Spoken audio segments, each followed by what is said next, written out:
And so talking about that, how does Yin Yoga, how is it different from the other types of yoga? Well, I guess, well, the difference is that of course Yin Yoga is more sedentary in its root, meaning that it is much more slower practice, operating very, very low to the ground, so the muscular engagement is significantly less because of course you're held by the ground. You're not using your own muscles to keep you upright and that sort of thing.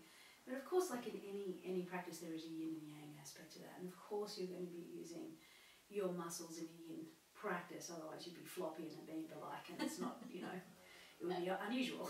But I think what changes is that for me the difference, because I still think with all of the different practices, and I adore them all in terms of what they represent to people, the overarching experience of all yoga is, at least in my experience, is that it moves energy.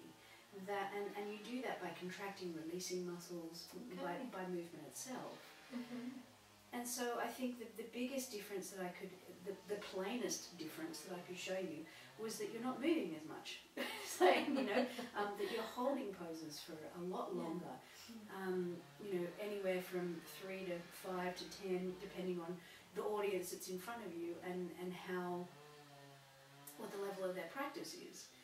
And also, it also, for Yin, it gives the practitioner more time to feel, more introspection, more time to feel in a more intricate, sort of more sublime and subtle style of way than you would do if you were moving through a series of asanas that were faster paced. Yeah. But it's still like all yoga is in that way, is moving energy through you, is contracting and releasing, and it looks at the whole body system. And even in hatha, vinyasa, flow, whatever it may be, a quicker practice, you're still, if you're practicing intently, your focus is still within. And I have a little question, which might be for all the people who are listening, who are like, ugh, yoga.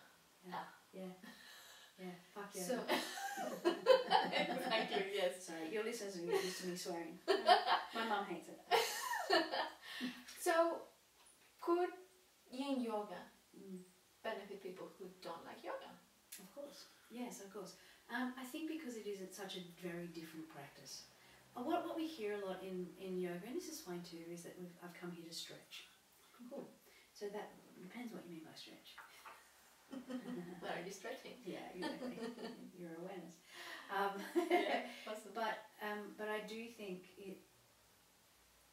Look, Yin it's a tricky question you're asking actually, because Yin for some people is just sublime, and for others it is just hell. Right? Yeah. And the reason being is about your willingness to sit in the discomfort of being still. Let's start. Good. So